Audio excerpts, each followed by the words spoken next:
Good afternoon. Can everyone hear me okay? Yeah. Great. I am Melissa Interest. I am the Acting Director of Human Services and the Assistant Director of Senior Services. I wanted to welcome you all to the program today with District Attorney Marian Ryan, who's going to talk about winter scams. I'm just going to give you a little bit of an introduction about her, and then I will hand it over to her. Marian Ryan has been serving as the Middlesex County District Attorney since 2013. She's a career prosecutor representing the Commonwealth's largest county with 54 towns and cities. She's recognized for her leadership on the opioid crisis and her innovative programs that address all aspects of substance use and addiction, prosecution, prevention, and treatment. As District Attorney, Marian Ryan has expanded initiatives in Middlesex County, including utilizing restorative justice practices to intervene in the lives of at-risk youth and young adults and expanding diversion. She's an advocate for reforming the criminal justice system to put in place policies to address the collateral consequences for individuals who get involved in the criminal justice system. She regularly lectures and leads workshops on workplace safety, the dangers of prescription drug abuse, teen dating violence, and anti-bullying and domestic violence prevention. Ryan grew up in Somerville and is a graduate of Emmanuel College and Boston College Law School. She's currently on the faculty of LaSalle College in Newton. I also wanted to point out that our Chief of Police and Chief of Fire are here, Chief Mark Core for Police and Chief John Wilson for Fire. And without further ado, I will introduce DA Ryan. Thank you. Thanks so much for having me today. And you know, Melissa mentioned that we have our police and fire chief here, and one of the things that we take for granted here in Middlesex County, because we've been so fortunate about it, is that we have chiefs who have lots to do. They're busy. And yet, every time we call them and say, we're coming to your community purely for prevention, nothing bad has happened, they make time out of their day to be here to show their support for the prevention effort and to be sure that you all know that they're always available if you have a safety issue. And that is a great benefit. And it's not true across the country, it's not even true across our state everywhere. So I'm very grateful as the DA to have that opportunity to work with them and to see how concerned they are about preventing having things happen. So thank you both for being here this afternoon.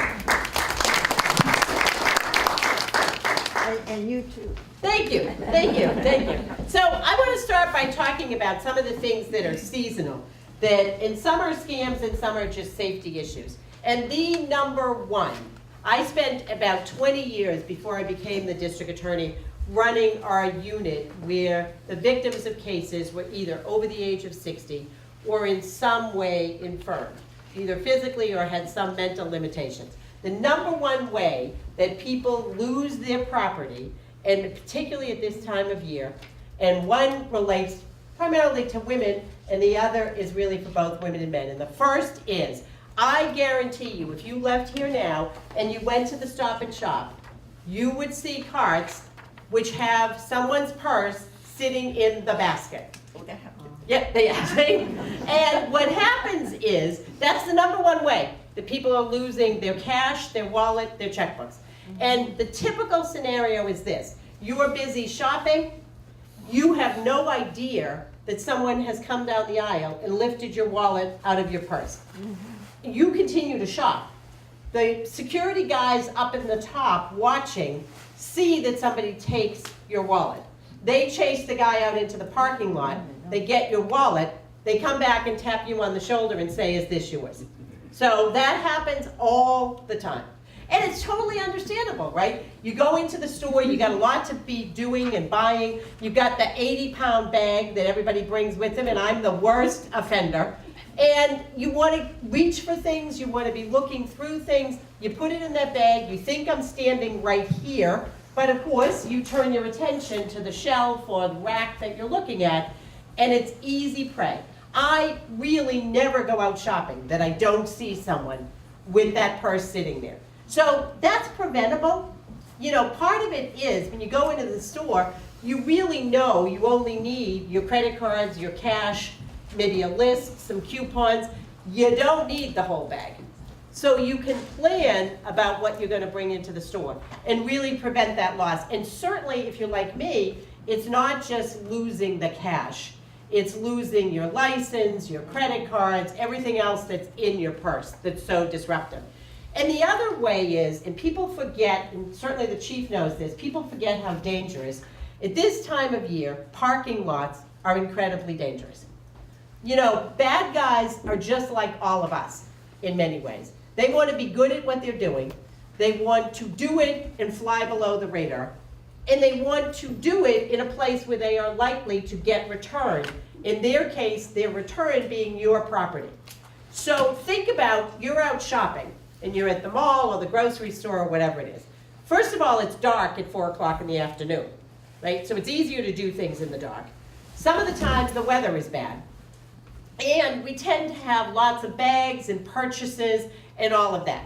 So people head out into the parking lot, they've got all the bags, they're suddenly out there and they're fishing for their car keys. Or they're fishing through their purse to find their car keys. They're distracted. Distraction is the bad guy's best friend. Because while you are distracted, that's when they run by and grab your purse, they reach for your wallet, or what tends to happen is you open the car door, you're trying to get everything in the car, so you put your purse in the front seat, now you're busy, and I see you nodding, because we all do it, and now you're putting your bags in the back seat. You are distracted. That door is open, your purse is there, your purse takes off. Or the other alternative is you're at the back of your car, you're busy in the trunk or the hatch putting your packages in, and this is really men or women. And maybe you've started the car because the weather's bad and you want to get the heat coming up and clear the windows. And while we have lots of people who are at the back of their car and their car drives away from them because somebody's jumped into the front seat. All right, and so the car was running, you're in the back, it's very easy to hop in and put the car in drive and take off. And as my 92-year-old father-in-law did, when his car drove away from him at the Lowe's, when he was putting some wood in the back of the car, he started, what's going to happen? I can tell you all day long, it's not worth it to go after the car. It's not worth it to fight over your purse.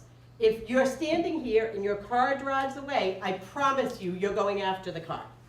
As I said to my father-in-law, if you caught up to it, what were you going to do? All right, so because now he's running across the parking lot. Of course, they just accelerated and got out of the parking lot. But the other piece of it is what tends to happen, and we've had 3 incidents in Middlesex County where this is happening. Your eye is on the car. You're running through the parking lot. The number 1 danger is those yellow concrete things that you pull up to, the little barriers, because you're chugging along, you're looking at your car, you fly over that. You break your hip, you hit your head. Or you have an accident with another car. You're running, somebody's trying to back out of the parking lot, you're not paying attention, they don't see you, it's dark, because it's dark at 4, and something bad happens. One of the saddest cases I ever prosecuted happened about 10 miles from here. A woman, in her 60s, still working, was coming home after work, and she stopped at the grocery store. It was one of those nights where it was just sleeting enough that all the water was turning to ice. She went into the grocery store, she had a couple of bags, she came out, she opened the driver's door, started the car to start cleaning the window off, put the defrosters on. Now she opened the passenger driver's side rear door, and she's putting the bags in. So she's essentially trapped herself in between the doors. It's slippery underfoot. She's got her purse on her shoulder. A guy ran by and grabbed her purse. Again, I pull on your purse, you're going to pull back. He pulled back, the strap broke, so he got the purse, and she slid under her own car. So again, like that's all totally preventable because number 1, before you get outside, just have your keys in your hand. Think about if you put your purse in the car, shut the door. If you go to the back to put your packages in or load wood or whatever you're doing, lock the car. So again, distraction is the bad guy's friend. And we are all distracted at this time of year because of the weather, the shopping we have to do, or the other really new thing is the phone. You're trying to talk on the phone as you're walking out to say I'm on the way home or whatever. You're just not paying attention. So that is really not a scam, but it's a way that people are losing a lot of their property and actually getting hurt. So I want to talk about some of the more seasonal scams. And the number one scam that we are already seeing is you get a phone call from whoever your heating provider is, the gas company, the oil company, whatever it is. And they tell you you are behind on your bill and you need to pay X dollars by 5 o'clock or they're going to turn your heat off. And that scam typically happens on a really cold day. So you get nervous. I don't want the heat turned off, the pipes will freeze, on and on and on and on and on. And the way you are told to pay it is to go get a gift card. So I'm going to just tell you as a broad promise, anybody who tells you to go buy a gift card is a scammer. I promise you, right, Chief? They are a scammer. But this is such a problem. And remember, right, here's the thing I want you to think about. When you think about especially how bad guys are like us. When we're sitting in here, and I say people go to CVS and buy gift cards to pay their heating bill, you all laugh. And everybody thinks, who does that? We get, over the winter, several hundred people who lose a lot of money that way. Number one, because they call you at home when you're not sitting with everybody else, and you get panicked. I don't want the pipes to freeze. Oh my God, they said on the radio it's going to be 10 degrees. I better go pay it. You're not, either one of two things is true. You don't think you're behind on the bill, but you don't also want them to be wrong and turn the heat off, and probably it's a Friday, so you figure you can't get the heat turned back on. Or, number two, maybe you have been struggling a little bit about paying the bill, and you think, what am I going to do? I better just try to put a little bit of money together. One thing that's really important to know is that in Massachusetts, we are very fortunate to have very protective laws with regard to shelter and heat. The law in Massachusetts is that if you are over the age of 60 and you fall behind on paying for your heat, it's been a bad winter, something happened, whatever it is, and you notify your heating provider that you are over 60 and you just can't pay the bill, they have to give you a form to fill out asking for a hardship exception, and they have to work that out with you. They cannot shut your heat off. We don't let people that are over the age of 60 be in their house with the heat turned off. So long as you make a good faith effort to call them and say, you know, it's been a bad winter, something happened, I lost all my money in the stock market, whatever it is, I can't pay right now. They will designate, you fill out a form, you say you have a hardship, and they will then work with you about paying the bill. So that sending the gift card is always going to be a scam. You will see, we work very hard with some of our legislators. If you legitimately are buying a gift card this holiday season, if you go to CVS right now and you want to buy a movie gift card or something, you will see when you get up to the counter, when you go to pay for that gift card, on the little pad where you pay, 2 questions will be asked. The first question is, do you understand that once you buy the gift card, the money's gone? And number 2, are you doing this purchase of the gift card voluntarily? The idea of getting the merchants to do that was to give people a chance really to maybe think again. If they were in their house, they got the call, they got all flustered and they went off to pay, that now when they're in the store, they might take advantage of asking the clerk something, or no, I'm not really doing this, I'm doing it because I'm afraid. And to give you an example of how persuasive people are about this, we have spent a lot of time working with the merchants to be alert, right? And it's a balance, because you have a right, no matter how old you are, to go in the store and buy whatever you want, and that's your business. But on the other hand, when we see people coming into stores buying what seem to be very excessive amounts of gift cards, we know that it's probably a scam. So we had a woman recently, an elderly woman, who took herself up to Burlington Mall to the Apple store. She walked in and she asked for 4 $1,000 gift cards. Now, she did not appear to the clerk to be somebody who was going to be doing a big computer setup. But you gotta be respectful, right? Maybe she's buying them for holiday gifts or whatever, that's not our business.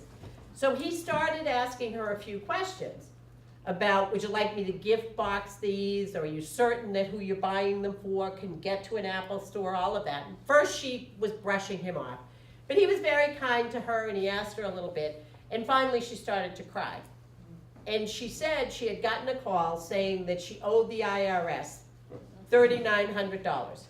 And the way she was to pay was to go get the 4 $1,000 gift cards. Now, there's a lot going on in Washington, but I promise you, the government is not running on Apple gift cards. And it seems silly, right? But this was not an unintelligent or unsophisticated woman who, when she realized it, was just horribly embarrassed. But they called her, they frightened her, they said the marshals were gonna come. You know, she had made a mistake. She had a fairly substantial income and assets. They said, you know, you added into your A and B and subtracted your D, and you should have added your C, and you owe us $3,900. And she really kind of didn't follow it all. And she got panicked that the federal marshals were coming. You may have seen just recently, the sheriff here in Middlesex has been putting out a notice because people are getting calls all over Middlesex County saying you missed jury duty. You had jury duty on July 20th. You didn't appear. We're fining you $250. Go get a gift card and pay for it. So you're not really sure if you missed jury duty. Maybe you missed jury duty. You were away in the summer. And the $250 seems better than getting arrested. So people are going off and getting that gift card. So that's one of the scams, is that heating scam. If you truly cannot pay, and you can come to the senior center and talk to them about it, you can't have your heat shut off. The other is going to be the people showing up, and frankly, at some point last year, I thought I would go into this business myself. Having your tree limbs cut down or your roof raked. We had a man last year who paid $8,500 to have some tree limbs taken down. Okay? And the way it typically unfolds is you're at home, you do have tree damage, right? Lots of people had tree damage last year, there was ice dams, whatever. You know you need to have the trees done. You're kind of thinking about the trees. You get a ring of the doorbell, and the guy says, I've just been up the road working on the trees. I saw your tree. You know, that tree's gonna come down on the neighbor's car. And you know it's damaged. It legitimately is damaged. I could take that down for you. And you think, great. I don't have to look for anybody. They're right here. This is great. And then they add, well, and it's gonna snow again tomorrow. And you just heard that on the radio. So fine, that would be great. Please take that down. They take it down, and now they come to the door. We just had last year another one where this woman was actually very smart. She was home alone, elderly woman, exactly that scenario played out. They took down her trees. 2 guys then came into her kitchen and said, the 2 guys who had just done the cutting, she owed them $5,100. Now she thought $5,100 was ridiculous. But she had these 2 guys in the house. She was home alone. One of them had a power saw in his hand. She was intimidated. So she protested a little bit. They clearly weren't leaving. So she wrote the check. She gave them the $5,100 check, ushered them out the door, and called the police department. Now this is how clever they are. If you write me a check on your bank, you bank at Bank of America, you write me a check, you give it to me, and I go off to my bank, which is Citizens Bank, and I deposit that. Obviously, you all know this, it's gonna take 2 or 3 days for the money to come out of your account and come to my account. But if I take your Bank of America check to the Bank of America and I cash it, I have the money right now. So when she called the police department, they called her bank. They were in the lobby of her bank. Because you've lost the ability now to stop the payment on the check. Because your bank already paid out. So they leave your house and they go straight to your bank and cash that check. So that really illustrates 2 things. The first is, in all of these scams, if you need something done, you should make the contact to who's going to do it. Anybody coming to your door, there's probably a, 85, 90% chance it's going to be a scam. If you didn't go hire them, you shouldn't be letting them do anything. The second is, if you need help, I'm sure you can come to the senior center or the Chamber of Commerce or whatever and get some good names of people. If you have somebody doing something, you want to get a written estimate of what they're going to be paying you. Again, obviously your personal safety comes first before any money. And that woman was smart to give them the check and just get them out of her house. But keep in mind, that door to your house is what stands between you and the people outside. Once you open that door and let people in your house, unless you're ready to go toe-to-toe with them, you're going to have a hard time getting them out. And people, you know, and especially at the holidays, and especially because the bad guys are clever, they know if you see two guys with ski masks at your back door, you're probably not opening it. So they send a woman, often a woman with a child. We had a woman call our office the other day. 8:30 at night, she got a ring at the doorbell. She went to the door. She had kind of the glass in her door. She saw a child outside of the door. And I am probably as guilty as everybody else. She saw a little child. She opened the door. Two other people suddenly appeared and were in her house. So remember that that door is the last safeguard you have. Once you open that door, if you're not talking to them through the door, if you haven't seen their ID, if they are from the light department or the water department or whatever, or they're making you nervous, call the police. 911. People think, you know, I don't want to bother the police. If you don't feel right about it, there's probably something wrong with it. So make your own overtures to people that are going to come in and do things in your house. And the second piece is, if they're coming into your house, we talk all the time about being careful about your private information, you know, your social security number, your bank accounts, all of that. It also includes when people are in your house. One of the most brutal house invasions I ever prosecuted happened because a husband and wife who kept their house in very good condition, they had a company they'd used for years. Every season, they'd have the people come out, kind of paint, freshen up a little bit, you know, fix whatever needed to be fixed. They had them come out. The owner of the company came out. He introduced them to two new employees he had. They were in the house for several days. They did everything they were supposed to do, you know, throughout the house. They fixed the door that was broken. They painted. They did whatever. They left. That Sunday afternoon, the wife got a phone call from one of the workers. Now think about really what you would say. Hi, it's Joe. Remember I was there last week working in the house. I just realized as I was getting ready for a job tomorrow, I left a screwdriver, a pair of pliers or something in the basement. Can I swing by and pick it up? Sure. He came over with his buddy, not the guy who had been doing the work with him, another guy. They came in the house, couple was older. He said, oh, don't bother, don't go down the basement, I'll run down and get it. Down they went, they came up with rope and blindfolded and tied up the people in the house.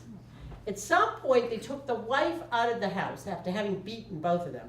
They took the wife and they drove her to her bank. And they demanded that she use her ATM card to take out exactly the amount she had in her bank account. How did they know that?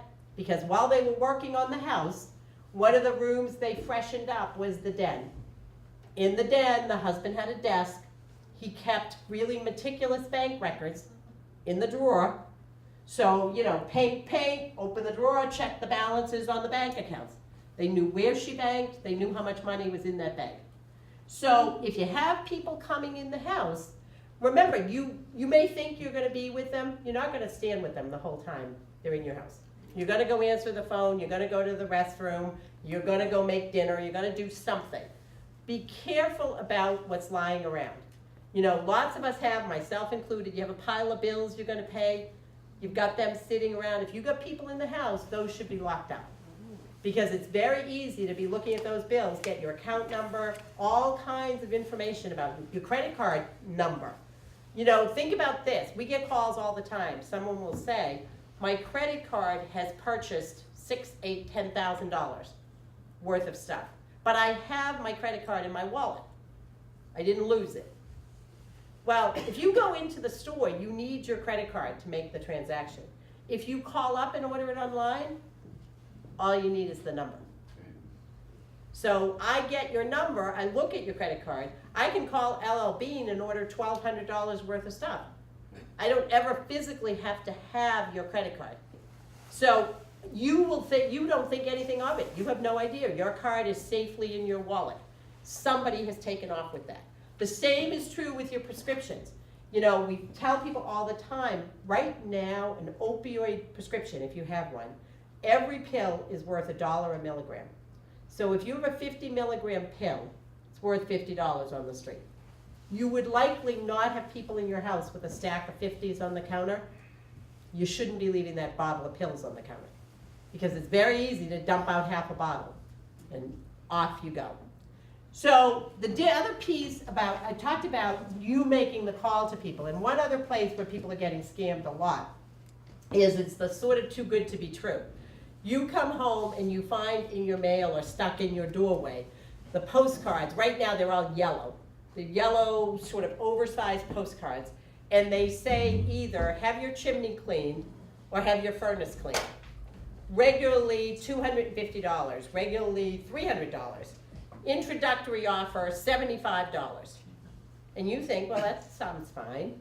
I'm gonna get a bargain, I'm getting the $200 chimney cleaning or burner cleaning for half price. The script for this, and it's exactly the same for everybody, you call up, they come over. They go downstairs and they're tinkering with your furnace or your chimney. And I had this happen to me actually with my own oil company. The guy was downstairs for a while, he comes upstairs, he's supposed to be cleaning the furnace. He comes upstairs and he's got some thing in his hand and he said, you know, this, whatever this thing is broken. It's good we were cleaning it because the furnace is gonna catch on fire. So we're gonna replace that. Fortunately, you're so lucky, I have one in the truck, $375. So I did the whole, no, I don't think so, whatever. And he was very persistent, telling me every bad thing that was gonna happen. I was gonna have carbon dioxide floating through my house. I was gonna have smoke all over my house that was gonna blacken my walls. I mean, all of which, if I wasn't thinking about it, I'd be getting pretty nervous about what am I gonna do. So finally I did the time-tested good wife thing. I said, yeah, I think my husband really has to decide about that. So he wasn't so happy when I said that. And I said, why don't you just put that broken one back in? And he wasn't very happy about that. And he did, and he left, and I called, my oil company sent another person out. There was, of course, nothing wrong with my furnace. But the point of that is, they're in your house already, you're a little pressured, you don't really know what this doohickey is that they're showing you, and they tell you it's dirty, or it's broken, or it's whatever, you don't know what it's supposed to look like. Or they come and they tell you your chimney bricks are falling inside. Well, you're not going in your chimney to look at them. So you're kind of taking their word for it. And they give you a whole litany of what's going to happen. We have had more people pay an enormous amount of money to re-brick the inside of their chimney. I am certain they don't need that. But they get pressured and all of a sudden $1,500, whatever, and they're thinking to themselves, it's a good thing I had it checked. And off they go. And the problem is when you report that to us, or we've had the building inspector go out and look, one of two things is usually true. It never needed to be fixed in the first place, or they've done such a bad job that they now need more work to fix what they supposedly fixed, because they're not doing a real job about it. So, you know, use the people you know, make sure you know what you're calling to get, and don't be taken in by that sort of piece of, it's a great bargain. Because it's not a great bargain. You'll end up paying more for it.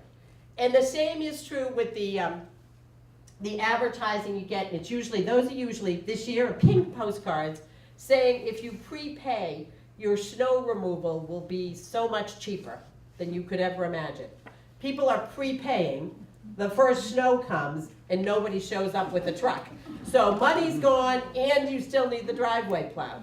So again, it's really that desire to get a bargain sometimes gets them ahead of us, and people are doing that piece of it. The other is, in terms of using your credit card, especially if you're ordering holiday gifts or all of that sort of thing, be careful where you're doing that.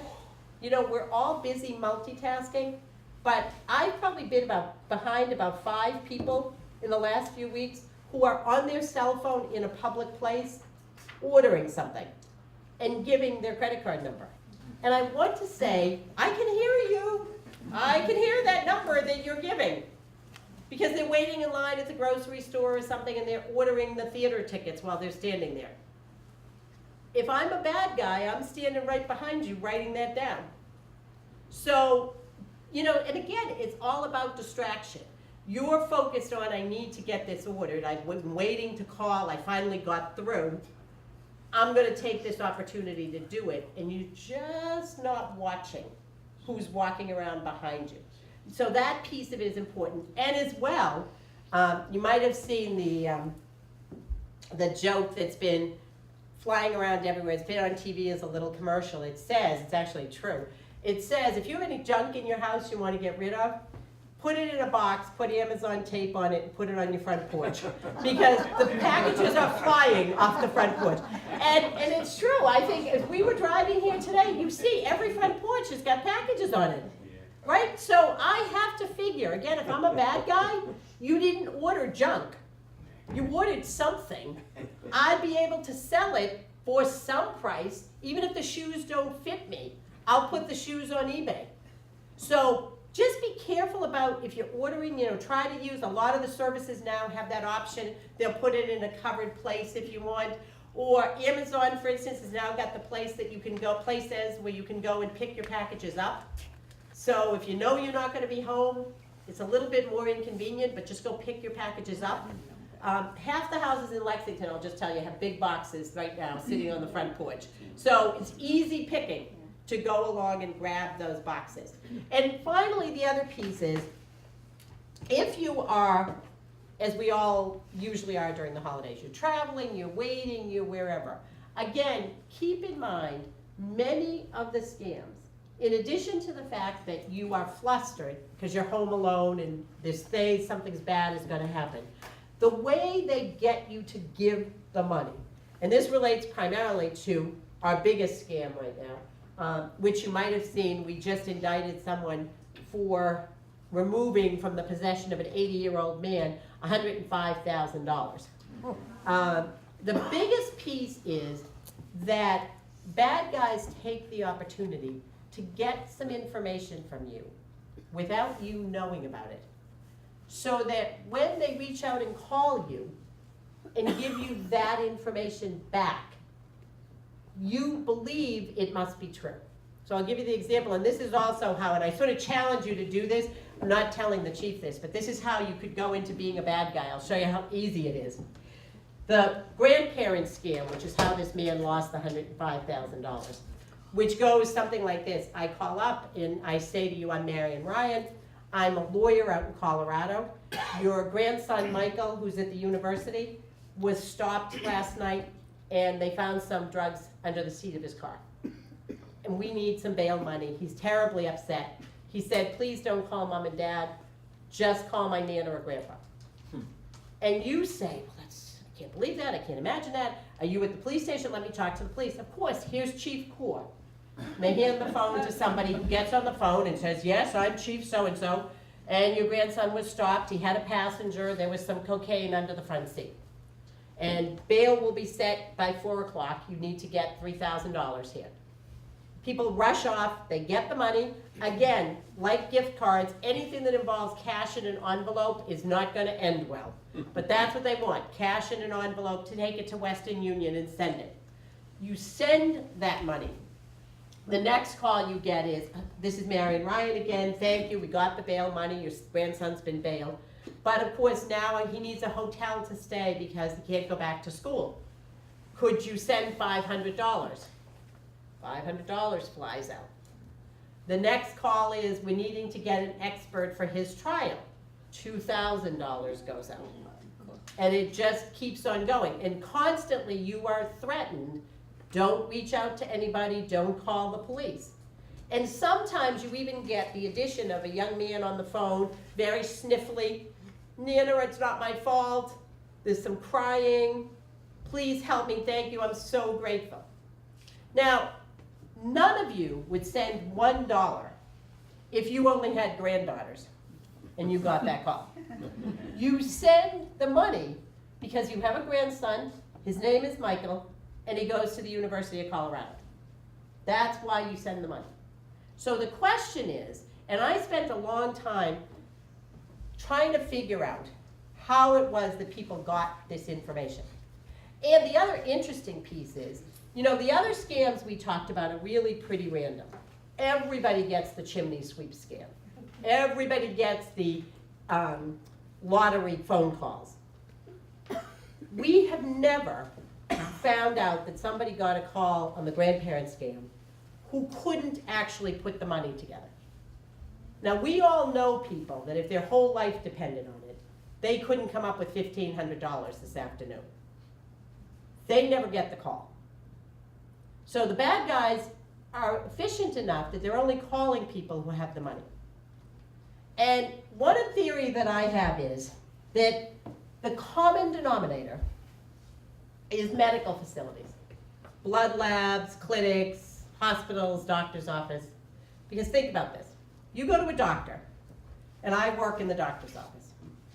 I know your name, and I know where you live. And if I'm familiar with Lexington, I know that your street's a very nice street. So I can assume that you might have some resources. And if I'm not familiar with your street, I go on Google Earth and I look at your house. If you haven't done that, find a 12-year-old who can do it for you, and they will see, you will be amazed at what you see. They are so good now. You not only see your house, you see the cars that are in your driveway. I can figure out, you've got a lovely house, there's beautiful decorations, the landscaping is nice, you've got 2 nice cars in the driveway, you probably have $1,500. I also know at this medical facility what you do or used to do as a profession. So if you were, you know, a rocket scientist or a heart surgeon, I can figure out what your resources might be. Finally, I know what kind of insurance you have. I know whether you are strictly a Medicare patient or you have Medicare and the expensive supplement. So I have a pretty good idea of your resource situation. And then, and this is the part I really challenge you, the next time you find yourself in a hospital or wherever you are, think about if you were a bad guy and your job was to collect information, because this is how it typically goes. You go in and see the doctor says, I'd like to see you in 3 weeks. Now you come out, you're talking to the lady who makes the appointments, doctor wants to see me in 3 weeks, she says, okay, how about January 3rd? You say, yeah, I can't really do January 3rd, you know, the whole family, we're all going to my granddaughter Julia's wedding in Atlanta. All right? So you're not thinking about that, but either the people behind the counter or these people over here, they all just got a whole lot of information. Or can you come at 4:30?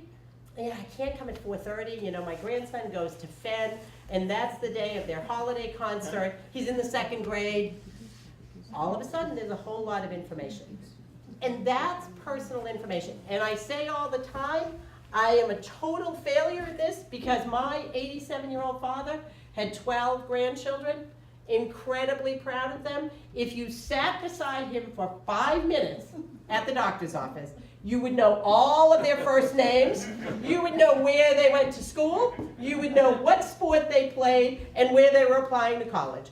And conveniently, if you couldn't hear him, he would have said it in his Irish whisper, so everybody could hear it. All right? So the next time you're at Leahy or someplace, just listen for 20 minutes and think about if you were just collecting information, how much information you could get.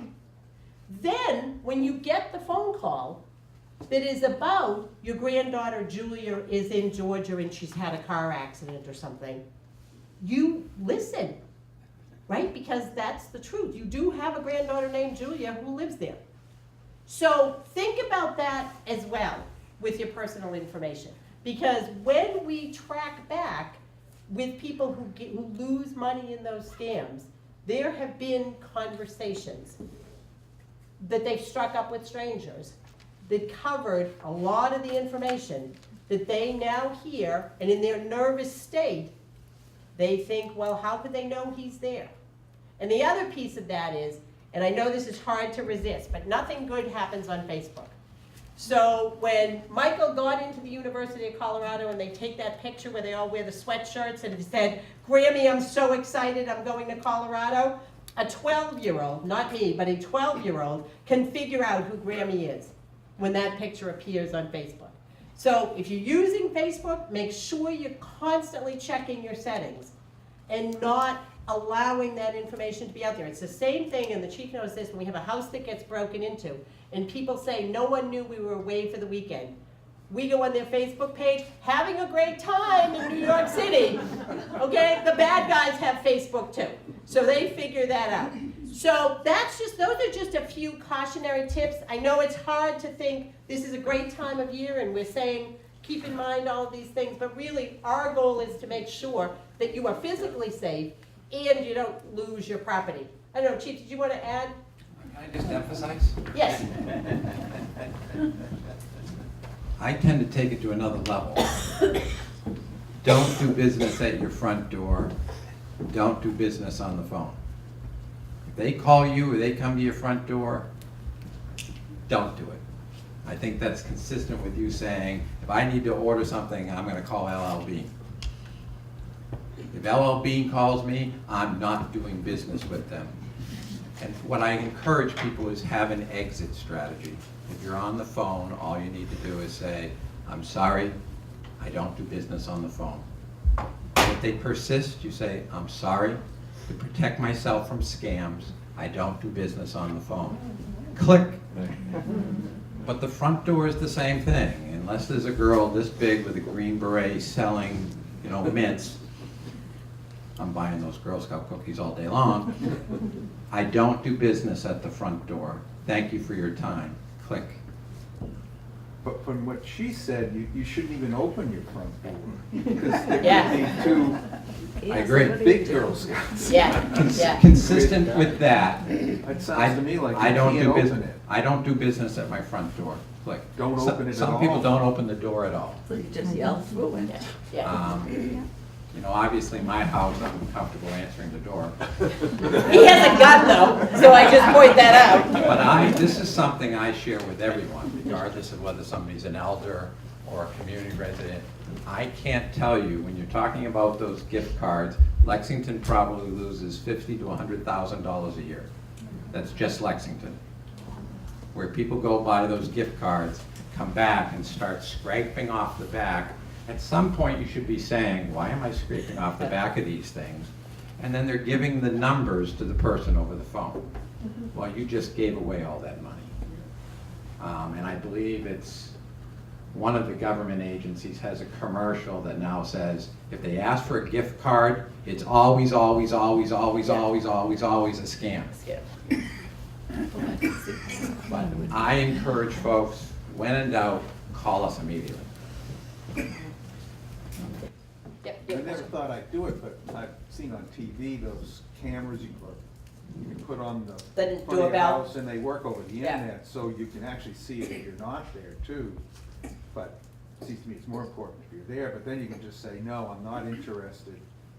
And have you seen those? I mean, it sounds, I never thought I'd even consider it. But We in from this, law it's not a enforcement bad love them idea. because they don't just video your house, they video all the street outside, so we solve a lot of crimes with those. Oh. But the issue is, and you're exactly right, no one wants their house to be broken into. Nobody wants their property taken off the porch. The most important thing is that you're not in the house when somebody comes in. I mean, that I think is our ultimate goal, that you're not in that house when somebody makes their way in, or you let them in. So, I think they vary in price, and you've got to have them installed, and you've got to remember to activate them and all of that, but they are pretty useful. You'd think it would just be stick it up if it's wireless, there shouldn't be any installation. Yeah, I think you have to I don't know. somehow, and especially if you wanted to connect to your phone and your computer and all that stuff, you have to do that piece. You know, And the that crook should just that steals should that. just happen. Yeah, Then the crook just peels that off. Well, and if they steals do it. that, then they've lost the game anyway. There's something for using today's technology against those who are using the technology against us. We had some folks breaking into a house, and we had a gentleman just walk out and go, click, took a picture of the car, click, and walk back in his house. And he handed us literally the picture of the people breaking into his neighbor's house with the plate. We had somebody just attempt to do what you said. They tried to peel the camera off the wall. They couldn't get it, but we got a really nice picture. Suitable for framing. So we're big fans of those cameras. Anybody else have questions? Yeah. Let me say another thing about going to a doctor's office, and I've often said this. When you get to the desk, they want your name and your date of birth and all this. And the HIPAA laws, I thought, are supposed to protect you. But at the desk, I mean, why don't they ask you this information in private, where everybody else who's sitting there cannot listen to it or hear it? Well, the other question is, doesn't it worry you that you're entrusting your medical care to somebody you've been seeing for 5 years who doesn't know doesn't have a record of your date of birth? Well, they have to check it on your thing. They have to check it before they do anything, and Right. obviously you have to identify yourself when you go in there and Right. say, you know, I'm Marian, right, and I have an appointment.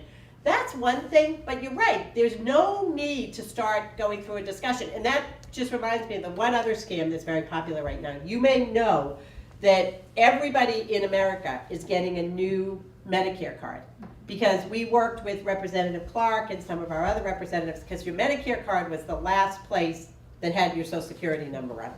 And despite the fact that we told 1 million people that unless you're going to a new doctor, you didn't need to bring your Medicare card, everybody carried their Medicare card around. So when they took your purse at the grocery store, they had your Social Security number. So it's going to take 3 years to distribute those Medicare cards. And they're doing it by people's birthday. So some people may have gotten them, some people haven't gotten them.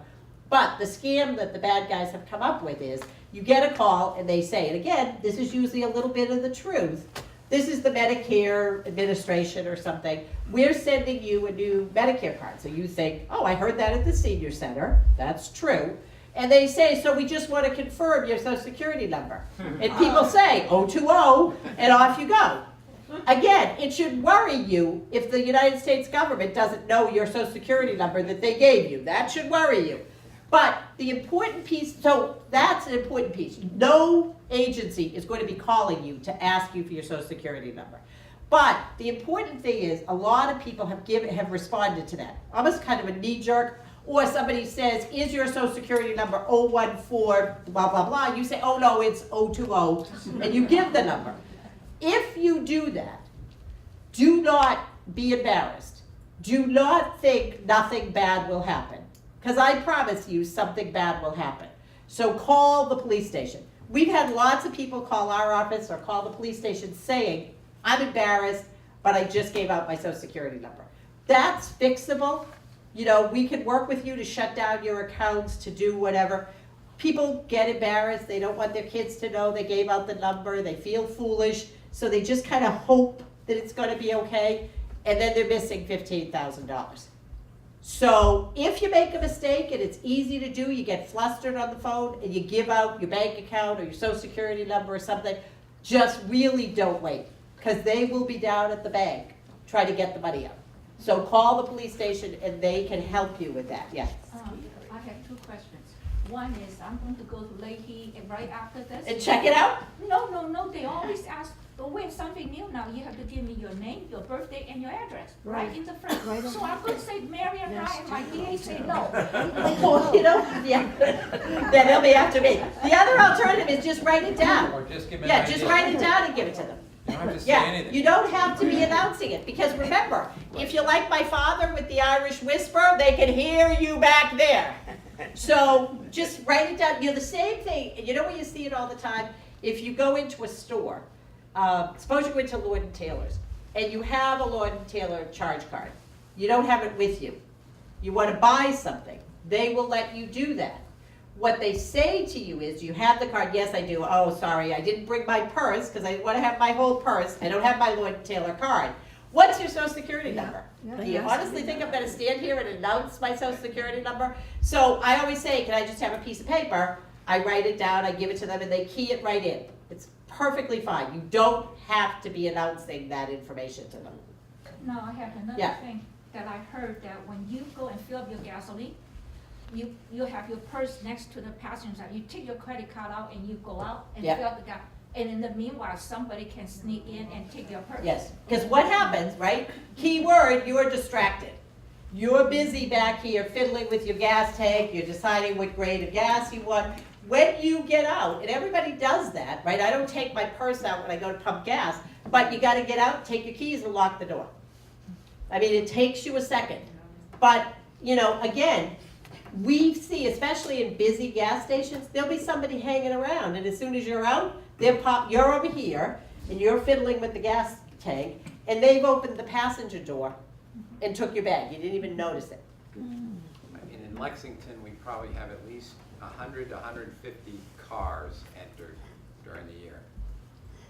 And probably 95% of them are unlocked. And I can't tell you how many people leave their briefcases, their restaurant receipts, their purses, Cell phones. their cell phone. They leave their whole life sitting on the chair, sitting in the car.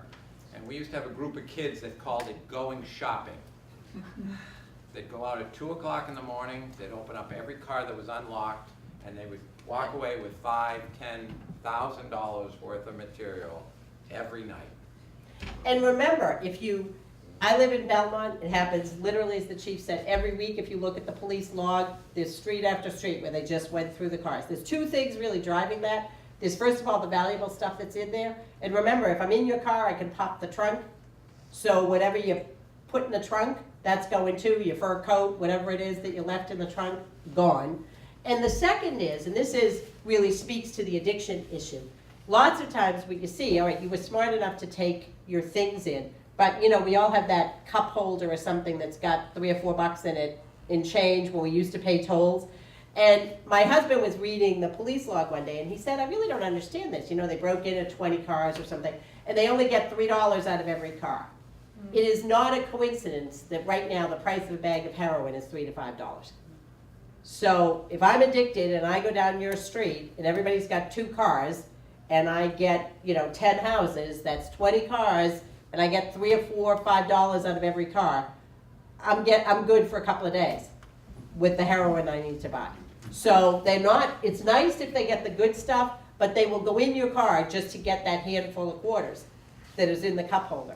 So, and it's a nuisance, right? You live in Lexington, you live here because the chief keeps it safe, and you feel like I come home in the middle of the day, I should be able to just jump out of the car, run in, come back, and not lock the door.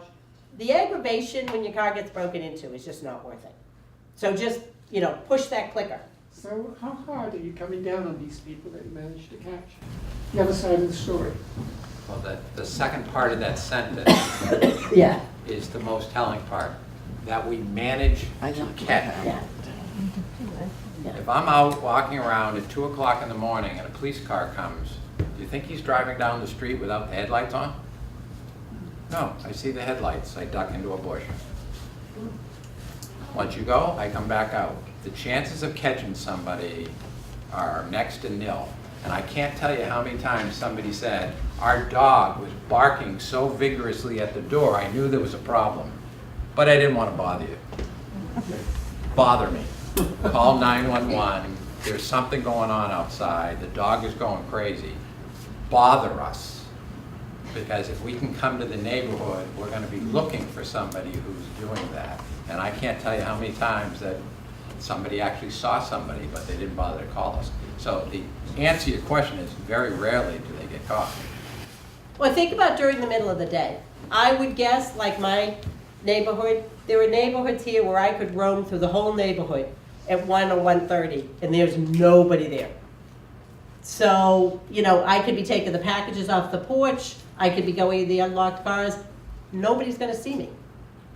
And if they do see me, if I'm reasonably well dressed and I look like I'm walking up the driveway, unless you happen to know who lives in that house, you're probably not gonna even think twice about it and wonder why somebody's walking up onto the porch. So it's very difficult to get them. Are you hitting us with a time limit? We gotta, yeah. Thank you for having us.